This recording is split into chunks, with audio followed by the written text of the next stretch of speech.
안녕하세요. 영화 묵상 여섯 번째 시간입니다. 또 이렇게 여러분과 만나게 돼서 너무 반갑습니다. 어, 지난 시간 그 책상 서랍 속의 동화라는 그 중국 영화를 여러분에 소개를 했는데 그 피드백을 해주셔서 너무 감사해요. 이렇게 한 분은 영화를 참 꼼꼼히 들여다보고 그 느낀 점 자세하게 이렇게 보내주셔서 이게 잘 읽어봤고요. 또 이렇게 마지막까지 정말 아이를 찾을 수 있을까 가슴 졸이면서 영화를 보신 분도 계신다고 이렇게 말씀해 주시더라고요. 그래서 우리 중국 영화를 뭐 이렇게 옛날 홍콩 느와르 말고 이렇게 잘 접해 보기가 쉽지 않은데 이렇게 중국 영화를 한번 이렇게 보면 그 속에서 또 그 문화를 이해하고 또 간접적으로 경험할 수 있는 그런 좋은 기회가 되는 것 같습니다. 그래서 이렇게 뭐 우리나라 영화나 또는 이제 미국 영화나 이런 게 주된 것인데 이렇게 다양한 지역의 그런 영화들을 보면서 복음 안에서 우리가 바라봐야 될 그 세상이 얼마나 다양한지 그리고 어떠한 모습으로 살아가고 있는지 우리가 어떤 편견이 아닌 정말 따뜻한 시선으로 그것을 바라볼 수 있는 그런 계기가 되는 것 같습니다. 그리고 정말 잃어버린 양을 보는 심정으로 우리가 또 그것들을 바라보고 또 품을 수 있으면 좋겠다는 생각이 듭니다. 그래서 일전에 제가 시와 참미로 노래하라라는 강좌를 한 적이 있는데 그때 노래도 마찬가지인 것 같아요. 이렇게 우리가 부르는 찬송이 있잖아요. 그런데 또 우리나라 사람들 심성에 맞는 국악 찬양이 또 있는 것처럼 중국 사람들의 심성이 담긴 중국어로 된 또 그들의 정서가 묻어 있는 중국 찬양이 있고 또 일본 사람들만의 그런 고유한 그런 찬양곡들이 있고 또 몽골의 찬양, 또 인도네시아의 찬양 이런 여러 세계 여러 나라의 번역된 곡이 아닌 그 나라 자체의 그런 찬양들이 있는데 그 곡들을 참 음미해 보고 또 불러보면 같은 하나님을 찬양하는데 그 가운데 있는 고유한 정서와 느낌과 또 그들의 마음들이 그 안에 담겨져 있는 것을 느낄 수 있는 것 같습니다. 그래서 지난 시간까지 우리는 영화를 통해서 어떻게 성경의 메시지를, 성경의 내러티브를 또 예수님의 이야기를 그리고 성경 속의 그런 스토리들을 영화 속에 어떻게 접할 수 있는가 그런 것을 들여다봤는데요. 이제 이번 시간에는 영화 속에서 성경이 보여주고 있는 인간 이해에는 어떤 것이 있을까요? 이렇게 어, 영화를 통해서 이런 질문을 가지고 이번 시간 하고자 하는데요. 여기 인간 이해라고 했지만 사실은 자기 이해를 말씀드리고 싶습니다. 나 자신을 어떻게 이해할 것인가라는 것을 영화 속에서도 우리가 성경의 그러한 인간 이해를 찾아볼 수 있다는 것, 그것을 나누고 싶은데요. 어떻게 보면 실존의 문제이죠.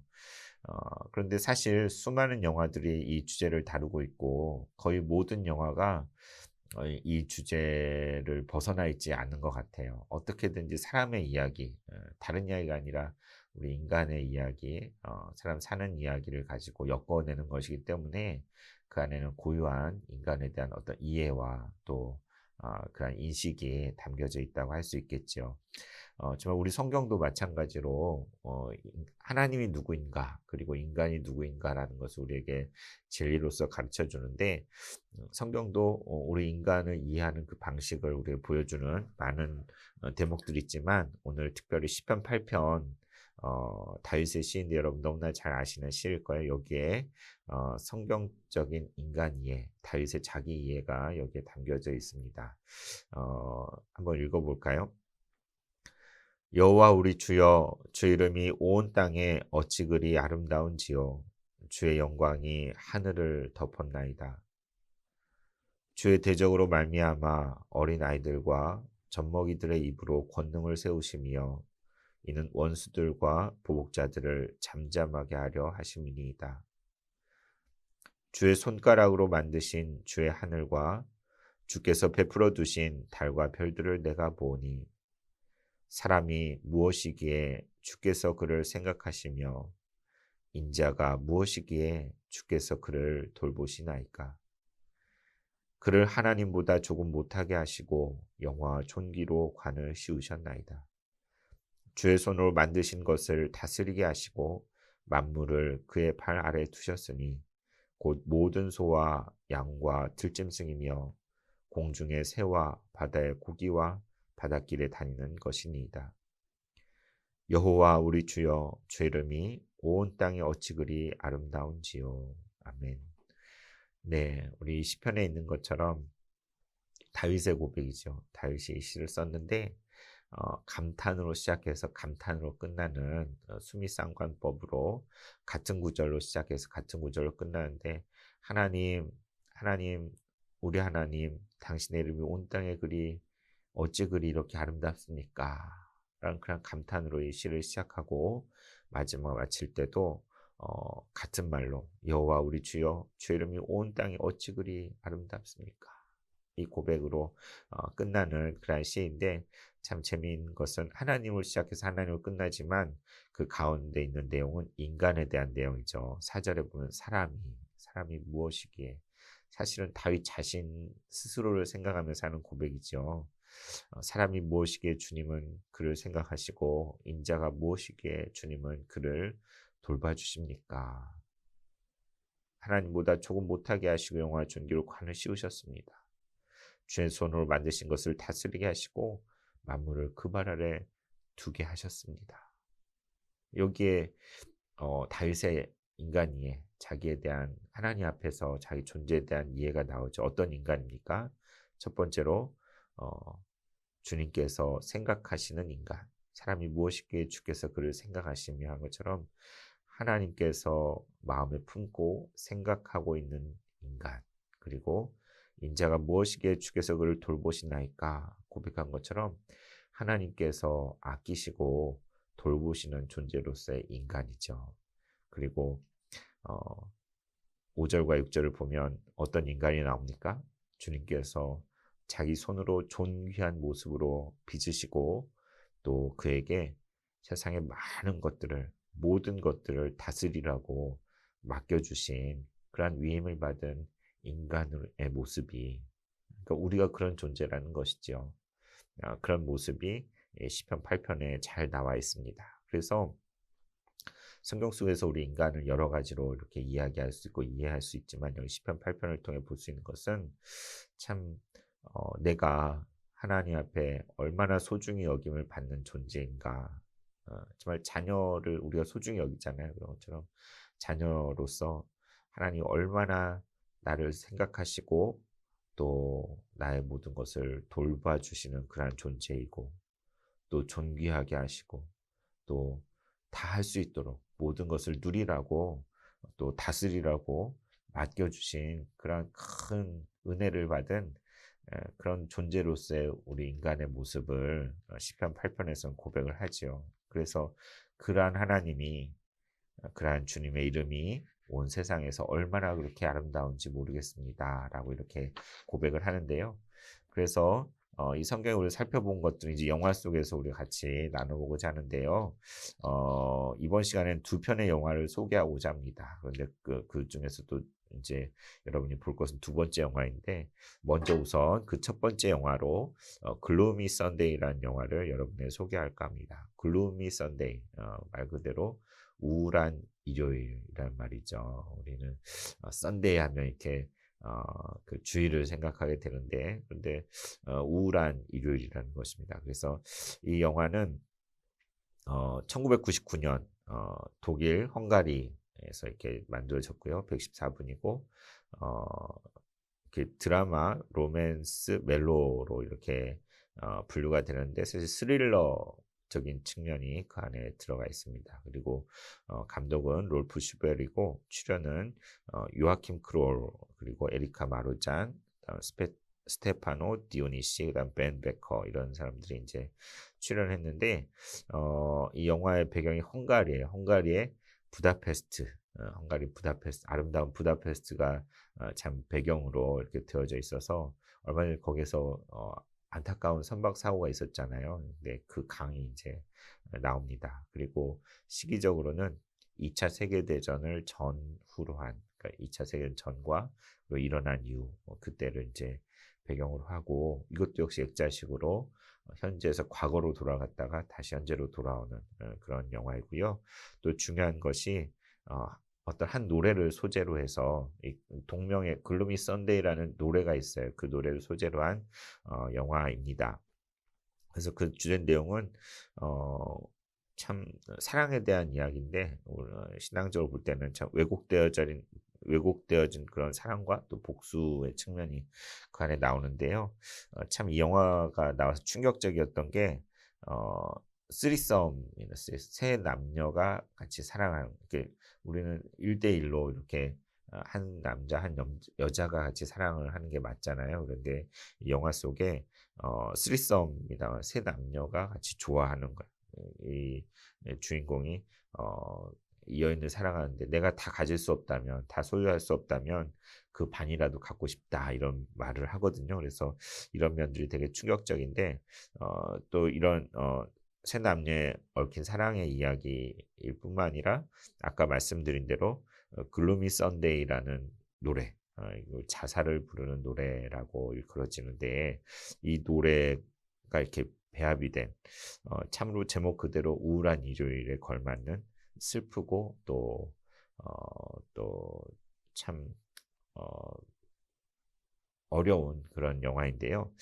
아, 우리 강좌를 듣는 분들이 왜 이런 영화를 소개할까 이렇게 의문이 드실 것도 같습니다. 그래서 그런데 들어보시고, 이 영화 이 한 편만이 아니라 다음 편을 위해서 이렇게 소개를 하는 건데, 그래서 이 글루미 선데이라는 영화에 이제 소재가 된 그 음악을 여러분에 좀 소개해드리면, 이 글루미 선데이라는 노래가 있어요. 이 노래는 1935년 헝가리에 처음으로 레코드 발매가 되었습니다. 그런데 그 곡의 멜로디가 참 좀 묘한 그런 여운이 있어요. 슬프고도 묘한 여운이 있어서. 근데 이게 발매되고 8주 만에 이 음악을 들은 사람들이 187명이나 자살을 했다고 합니다. 그래서 뉴욕 타임즈 헤드라인에 이 기사가 돼서 특필되기도 했고요. 이 자살의 릴레이가 전 유럽과 미국의 젊은이들 사이에 이렇게 휩쓸고 지나야 되는데요. 급기야 1936년에는 프랑스 파리의 가장 유명한 그러한 한 콘서트홀에서 어떤 연주단이 이 곡을 연주하다가 드러머가 먼저 권총 자살을 하고, 막 단원들이 하나씩 다 자살을 그 자리에서 해서 어, 어마어마한 충격을 준 일도 있었다고 합니다. 끝내는 이 곡의 작곡가인 레조 세레스도 1968년에 자신의 고층 아파트에 떨어져서 투신 자살을 했습니다. 그래서 이 노래에 별명이 붙게 됐는데, 악마의 노래, 또 자살의 송가라는 그러한 별명이 붙게 된 것이죠. 근데 이 노래는 너무 유명해져서 이후로 빌리 할리데이, 루이 암스트롱, 지미 워더스푼, 레이 찰스, 저 옛날 분들 잘 몰라요. 그런데 그 외에도 여러 수많은 세계 각국의 유명 음악 뮤지션들이 계속해서 또 리메이크를 했다고 해요. 그래서 여기 링크 주소가 있는데, 하나는 그 원곡의 버전이고 하나는 피아노 반주 버전인데, 한번 들어보시는 것도 괜찮을 것 같습니다. 이렇게 어떤 내용이냐면, 땅땅땅땅땅땅땅땅땅땅 따라라라라라라라라라 라라라라라라 라라라라 라라라라라라라 라라라라라라라라, 이런 노래 참 어떻게 보면 평범해 보이는 그런 곡인데, 이 곡을 듣고 수많은 사람들이 죽음을 택했다는 것이죠. 그래서 어 근데 이제 이 곡은 아니고, 이 곡의 그 OST, 글루미 선데이라는 영화의 OST로 쓰인 그 곡을 MC 스나이퍼가 랩으로 이렇게 뭐 그래도 하늘은 나의 편 막 이렇게 하면서 이제 부르는 그런 곡도 있더라고요. 그래서 한번 인터넷 찾아보시면 이 원곡이나 또 피아노곡, 그리고 영화 자체 OST 곡을 이제 또 여러분들이 접해볼 수가 있을 것 같습니다. 그래서 이 글루미 선데이 영화의 내용을 잠깐 알려드리면 이렇습니다. 1999년 어느 가을에 한 독일의 저명한 사업가가 헝가리 부다페스트의 한 작은 레스토랑을 찾았는데요. 정말 그곳에서 옛 추억에 잠겼어요. 그리고는 어떤 노래를 한 곡 신청을 하고 음식을 먹는데 먹다가 갑자기 음식을 노래를 듣다가 가슴을 쥐어뜯으면서 그 자리에 쓰러져 버려요. 그래서 죽어버렸어요. 그러니까 매니저가 급하게 음악을 멈추게 하면서 "글루미 선데이 그건 저주의 노래야." 라고 이렇게 외치거든요. 그리고는 이제 그 저주의 노래가 탄생한 60년 전으로 이렇게 돌아가는 것입니다. 60년 전에 이제 그 레스토랑이죠. 거기에 사장은 유태인 자보라는 사람이 있었고 그의 연인인 알료나가 같이 이렇게 운영을 하고 있는 부다페스트의 작은 레스토랑이었습니다. 그런데 거기에 새로 피아니스트 안드라스라는 청년이 왔는데 이 청년도 이 알로나에게 첫눈에 반해 버려요. 그래서 그 생일날 자신이 작곡한 노래 이 글루미 선데이라는 곡을 이 안드라스가 작곡을 해서 이렇게 선물로 이렇게 주거든요. 그러면서 이 알로냐의 일로냐죠. 일로냐의 마음이 안드라스에게 움직이니까 자보는 어떤 선택을 하느냐. 내가 다 가질 수 없다면 반이라도 나 갖겠어 하고 이렇게 어, 그걸 받아들여요. 그래서 어,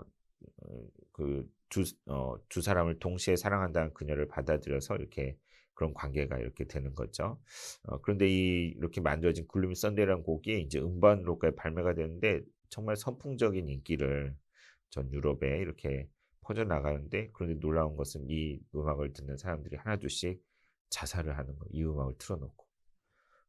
그 카페, 그 레스토랑에 늘 오던 어떤 손님인데, 그 손님도 자살을 하고.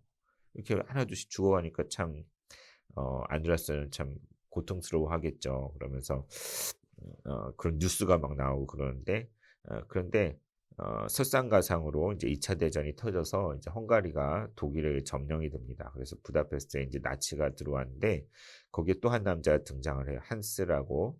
이전에 똑같이 일로냐를 좋아한다고 고백했는데 거절당했어요. 그래서 부다페스트 그 강에 자살을 뛰어들었는데, 그때 마침 자보가 그 강에 뛰어들어서 이 한스를 구해줬거든요. 그래서 어 한스에게 있어서 자보는 생명의 은인이라고 할 수가 있습니다. 근데 그가 이제 점령군의 장교로 이 헝가리 부다페스트에 온 거예요.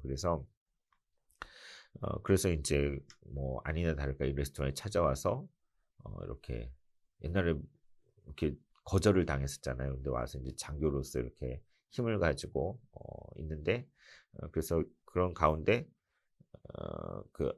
그 상황 속에서 안드레아스는 그 한색의 모멸감을 느끼고 그 곡을 강제로 연주하라고 하니까 모멸감을 느끼고 그의 권총을 빼서 자살을 해버려요. 안드레아스가. 그리고 그 과정에서 이 자보가 유태인이었잖아요. 근데 어, 참 나치의 점령 치하에서 어떻게든 살아남으려고 애를 쓰는데 근데 끝내 이렇게 연행이 돼서 잡혀가요.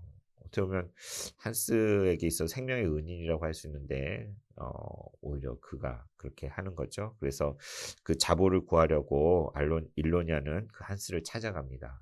찾아가서 제발 자보를 살려달라고 그럴 때 이제 한스는 일로냐의 몸을 요구하죠. 그리고는 이제 가서 기차역에 갔는데 어, 자보를 살려주지 않아요.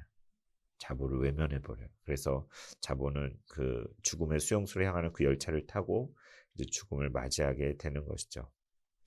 그리고 이제 세월이 흘러서 훗날 이 레스토랑에 다시 찾아온 그 독일 사업가 그 노인이 바로 이 한스였던 거예요. 한스. 근데 그가 음악을 듣다가 갑자기 쓰러져 죽게 되는 거죠. 그래서 뭐 말씀드리면 이게 스릴러인 게 뭐냐면 그가 죽고 나서 이제 그 레스토랑 주방 설거지를 하는데 웬 할머니와 그리고 이 매니저가 아들이었어요. 독약이 거기에 딱. 그래서 그 실화가 아니고 이제 가상으로 이렇게 만든 건데요. 그래서 어, 거기 보면은 자보가 이제 잡혀가기 전에 이런 이야기를 해요. 그 일로냐에게 이 글루미 선데이라는 노래를 듣고 사람들이 다 자살을 하고 목숨을 끊는데 나 이 비밀 노래의 비밀을 깨달았어. 그 이유를 알았소라고 이야기를 합니다. 어, 그것이 무엇이냐면 이 음악을 가만히 듣고 있다 보면 사람이 스스로 자각을 한다는 거예요. 내가 얼마나 순결하고 고결한 존재인지, 존엄성을 갖춘 그러한 존재인지 스스로 자각이 된다는 거예요. 그런데 그 자각이 됨과 동시에 현실이 보이는 거죠.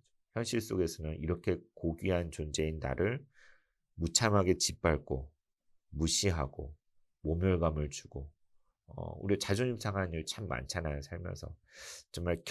정말 그러한 현실을 동시에 이렇게 느끼게 되면서 이러한 괴리를 견딜 수 없게 된다는 거예요. 더욱 순수하면 순수할수록 이러한 자신의 고결함과 현실에서의 그런 짓밟힘을 견딜 수 없어서 택하는 게 자살인 거예요, 자살. 목숨을 쓱 끊는 거예요. 더 살 수 없어서. 살아남는 사람은 그냥 포기하고 아니면 그냥 적당히 그냥 모멸감을 견디면서 정말 그러면 이제 살아남을 수 있겠죠. 그러나 그걸 견딜 수 없을 때 이렇게 자살을 택하는 거죠. 그래서 그 청년 시절에 이런 영화를 어떻게 보게 됐을까 되게 찜찜하고 참 마음이 좀 이상하고 그랬는데 그런데 이 영화를 보고 일주일쯤 후에 우연히 교회에서 청년 시절에 이렇게 보게 된 영화가 있습니다. 그것이 바로 오늘 소개한 두 번째 영화인 사이먼 버치라는 영화입니다. 네, 사이먼 버치 이 영화도 장르는 드라마고요. 캐나다이고 그리고 개봉이 1999년이에요. 제가 쭉 소개한 영화들이 거의 뭐 1999년, 95년 우연찮게 그렇게 거의 유사한 것 같아요. 일부러 그런 건 아니고 제가 살았던 시절이 그리고 영화를 즐겨보고 또 많이 느꼈던 시기에 만든 영화가 그 1900년대, 90년대 말의 그런 영화들인 것 같습니다. 그래서 시간 역시 115분이고 마크 스티븐 존스가 감독을 했고요. 여기에 주인공들은 이안 마이클 스미스 어린아이 여기 그 작은 아이가 그 사이먼 버치 역할이 이안 마이클 스미스, 조셉 마젤로가 그 친구, 그리고 데이브 스트라탄 여기 남자 있죠. 그다음에 애슐리 주드가 여기 나와요. 참 애슐리 주드라는 배우가 나오고 짐 캐리가 잠깐 나와요. 처음과 끝에 우정 출연해서 이렇게 짐 캐리가 여기에 나오네. 깜짝 놀라실 텐데 그 사이먼 버치의 친구인 조가 성장해서 어른이 된 모습으로 이렇게 짐 캐리가 우정 출연을 합니다. 그래서 이 영화의 사전 이해를 말씀드리면 존 어빙의 89년작 베스트셀러 오웬 미니를 위한 기도라는 책을 바탕으로 성장 지체아와 어머니 그리고 친구 이야기를 잔잔하게 그린 가족 영화인데요. 원작은 사실 베트남 전쟁도 나오고 성장 지체아의 눈을 통해 바라본 그런 여러 가지 내용들이 담겨져 있는데 이 사이먼 버치 영화는 조금 그것과는 거리가 있습니다. 마크 스티브 존스 감독이 눈물과 웃음, 헐리우드적 교훈이 담긴 가족 영화로서 이 영화를 제작을 했거든요. 그런데 여기 이제 실제로 연기한 이안 마이클 스미스는 모르키오 증후군이라는 희귀한 효소 장애를 겪고 있어요. 그래서 3살 때부터 성장이 멈춰서 11살인데도 불구하고 되게 조그만하고 이렇게 잘하지 않은 그런 아이인데 영화계에 입문하게 된 것은 마이티라는 영화에 이제 오디션을 받다가 되지 않았어요. 그런데 이후에 이 사이먼 버치라는 영화 제안을 받고 참 대단한 그런 연기를 이렇게 했죠. 그래서 어쩌면 이 소년 배우야말로 하나님의 계획된 자신의 특별한 소명 중 하나를 완수한 셈인지도 모를 일이라고 이렇게 평가를 하고 있습니다. 그래서 이 사이먼 버치 영화의 줄거리를 보시면 아까 말씀드린 대로 짐 캐리가 아들과 함께 등장을 처음에 합니다. 그러면서 누군가의 묘지를 이렇게 봐요. 그러면서 과거를 회상을 하죠. 지난날 있었던 일. 그래서 여기 그러니까 참 영화 제가 어떻게 보면 뭐 책상 사업소의 동화 빼고 뭐 그린마일이나 또는 그 지난 그 라이언 일병 구하기 영화나 또 앞서 말한 글로미 선데이 그리고 이 사이먼 버치 이 영화들 전부 다 어떤 기법이에요?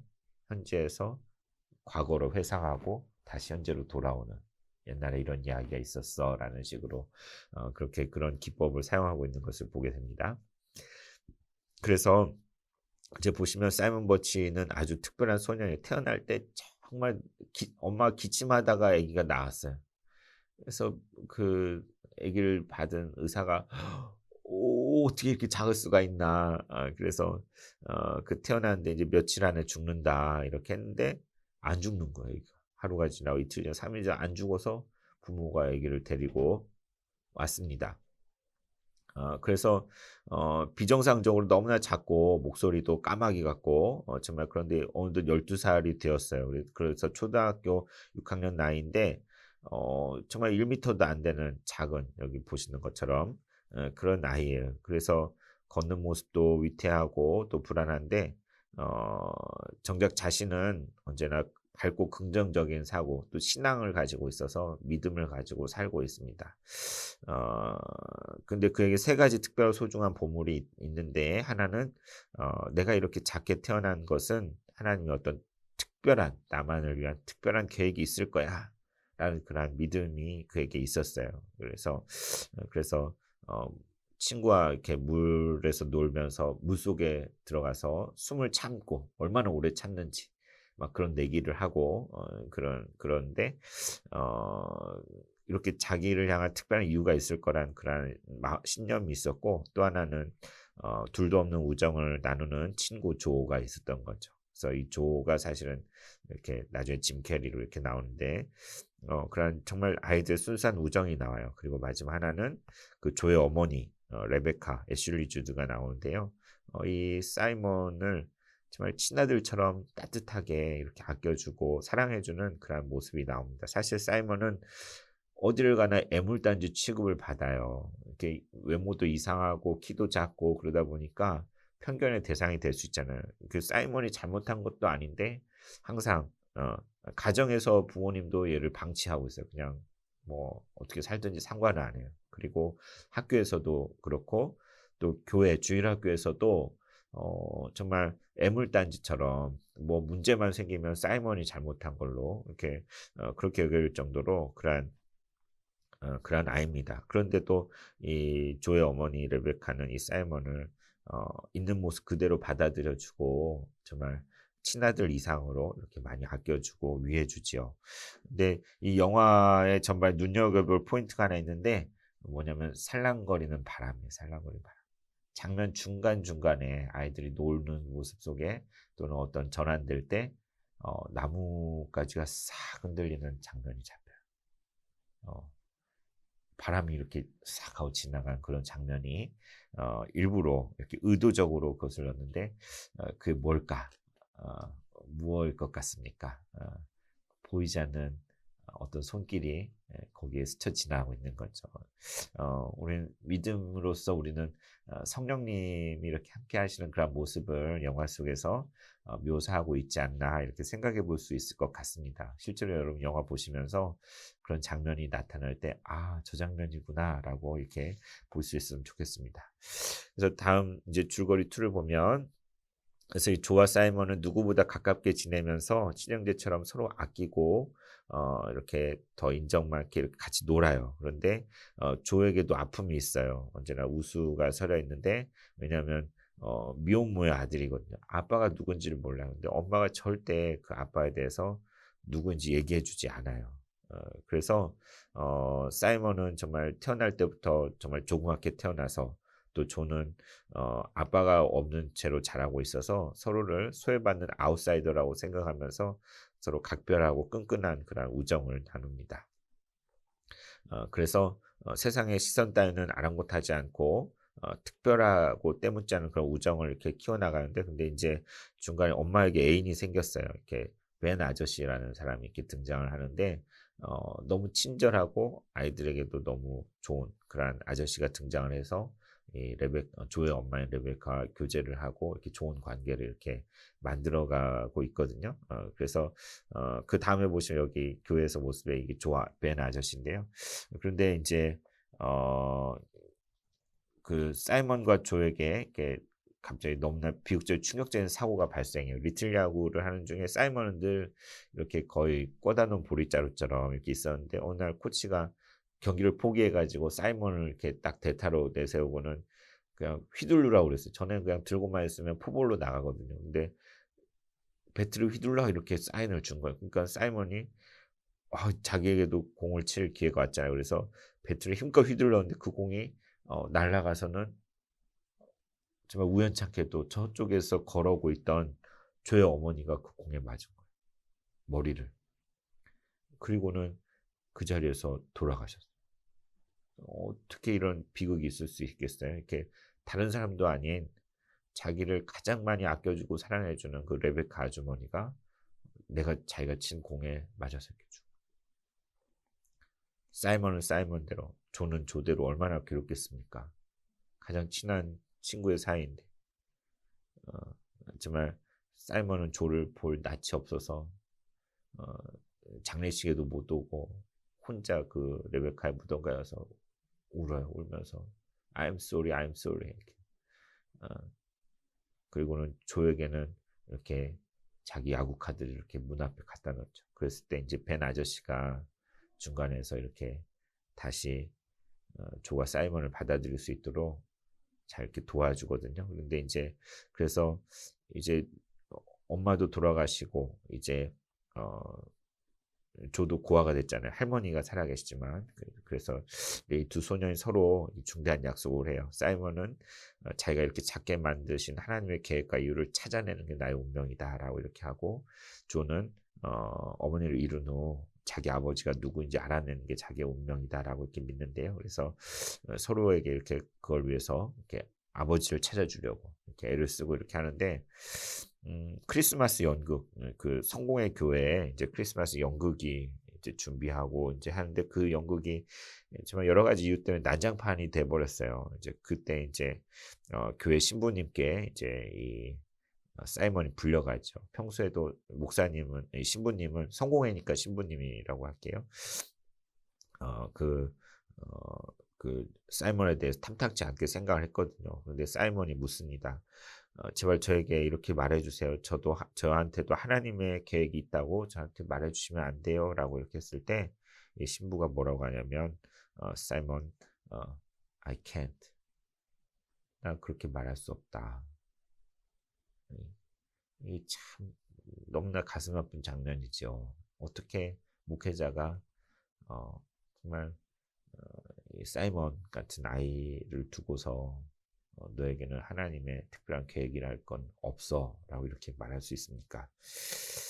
그 말을 듣고 사이먼은 정말 낙담에 빠지게 됩니다. 그리고 이제 점점 죽어가는 자신을 알게 돼요. 그러니까는 그 이제 이 영화상의 병은 뭐냐면 내부의 장기는 점점 자라는데 몸은 자라지 않는, 그래서 언젠가 이제 죽을 거를 알고 있는 그런 사이먼이었는데 어 그런데 그 사이먼이 근데 결국 조의 아버지가 누구인지를 알아내게 돼요.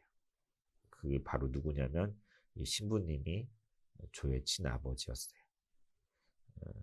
그런데 이제 그 이 신부님은 이제 조만 데리고 이제 더 어린 아이들을 데리고 이제 겨울 수련회를 갔는데 거기서 자기가 친아버지란 걸 밝히죠. 근데 조는 받아들일 수가 없는 거예요. 그런 게.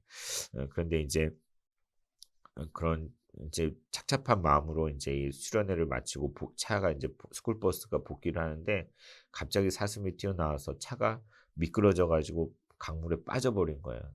그러니까 이 신부님은 기절에 부딪혀 가지고 기절하고 이렇게 운전기사는 혼자 수영 못하다가 도망가 버렸어요. 그러니까는 가라앉는 차 안에 어린 아이들만 드글드글한 거예요. 그때 어떻게 되느냐? 이 사이먼이 리더십을 발휘해요. 이렇게 키는 조그맣지만 그 아이들보다는 훨씬 형이었거든요. 그래서 아이들이 이 사이먼을 믿고 따라하는데 모두 내 말 들어 하고는 이제 딱 뒷문을 열게 하고 조의 도움을 받아서 아이들을 하나씩 다 무트로 이렇게 꺼내요. 점점 가라앉는 차 안에서 다 구해내는 일을 하는데 마지막 한 아이가 못 나오고 있는 거예요. 왜냐하면은 차가 굴러 떨어지면서 발이 밑에 물속에 이렇게 쇠 같은 거에 끼인 거예요. 그래서 차는 점점 가라앉는데 사이먼이 숨을 참고 물속에 들어가서 정말 그 아이를 빼내려고 물속에 들어가서 숨을 참고 이렇게 어, 그 마지막 어린 아이를 구해냅니다. 구해내고 이제 거의 이렇게 의식을 잃고 이제 사이먼도 떠오르게 됐는데 그래서 이제 마지막 병상에서 조와 같이 만나죠. 그랬을 때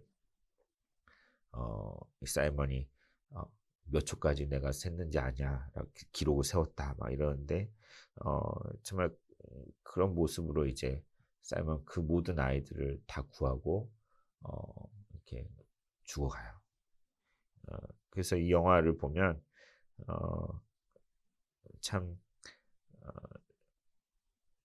이상한 모습으로 또 장애를 가지고 태어난 그 아이가 나에게 하나님의 어떤 계획과 뜻이 있을 거야라고 했는데 정말 짧은 삶을 살았지만 자신에게 주어진 그 놀라운 계획을 따라서 그 소명을 완수하고 수많은 아이들을 구하고 이 사이먼은 죽게 된 것이죠. 그래서 참 이 영화를 보시면 여러분들 참 감동이 되실 거예요. 근데 이 영화를 보면서 저에게 이렇게 주님의 음성 같은 걸 깨달음이 이렇게 확 이렇게 다가왔습니다. 순간 마치 이렇게 하나님이 저에게 말씀하신 것 같더라고요.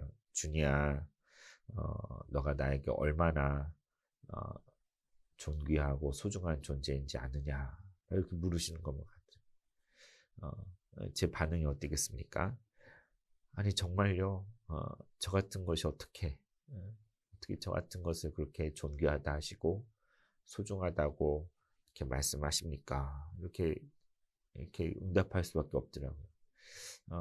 그러면서 참 또 깨달아진 게, 참 태어날 때부터 장애를 갖고 태어난 아이도 있고, 또 살면서 삼구실을 못하는 그런 어려움을 가지고 있는 이들이 있잖아요. 우리는 생각하기를, 만약 기능적으로만 생각한다면 참 어디도 무용하고 짐덩어리이고, 참 부담이다라고만 여기기 쉬운데, 참 이 영화를 보면서, 아, 태어났다 금방 죽게 되는 아이라도 정말 이런 장애가 있거나 부족한 사람들 한 사람 한 사람이 하나님 앞에는 얼마나 소중하고 우리가 헤아릴 수 없는 정말 나름의 어마어마한 가치가 있는 존재라는, 어쩌면 더 놀라운 존재라는 것. 오늘 시편 8편에서 어린아이의 젖먹이로 말미암아 다른 사람들을 높아진 사람들을 낮추신다고 했잖아요. 그것처럼 하나님 앞에서는 정말 우리가 보기엔 별 볼 일 없어 보이는 그러한 사람일지라도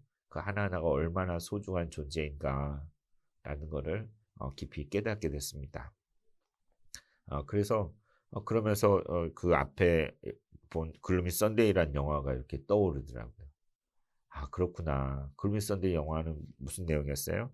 내가 스스로 나 자신을 존귀하게 여기고 고결한 영혼이라고 이렇게 자학하게 될 때, 그때 그 영화에서 얘기한 것처럼 현실은 정말 그런 나를 제대로 대우하지 않고 무시하고 억누르고 그런 것을 그렇잖아요. 그래서 모멸감을 겪고 또 정말 견딜 수 없어서 죽음을 선택할 수밖에 없는 그런데 어, 내가 스스로 자각했을 때 그런데요. 근데 하나님의 음성으로서 하나님께서 너는 나에게 참으로 존귀한 자다라고 말씀하시는 걸 듣는 순간, 그때 우리의 반응은 나는 정말 그런 대우를 받을 만한 존재가 아닌데, 나는 정말 너무나 부끄러운 사람인데 하나님이 나를 그렇게 여기시다니.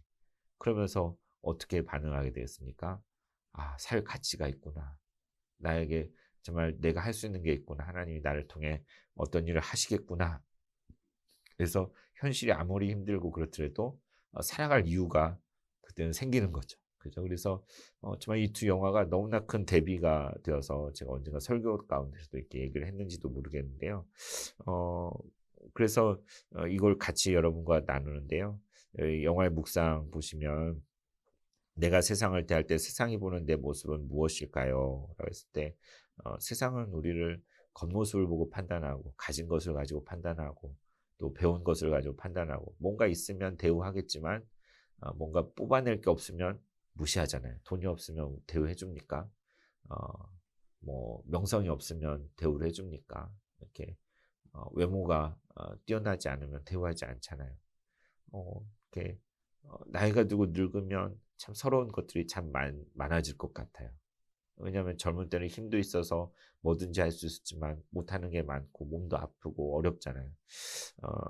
그래서 세상 우리를 바라보는 것을 볼 때는 우리는 참 살기가 쉽지 않아요. 그런데 하나님께서 나를 바라보신 내 모습은 무엇인가? 라고 할 때 하나님은 세상과 달라서 우리를 있는 모습 그대로 이렇게 받아주시는, 정말 있는 부족하면 부족한 대로 정말 우리가 자식을 향하여 갖는 그 마음과 같은 마음으로 우리를 끝까지 사랑하시고 품으시고 이렇게 함께 하시잖아요.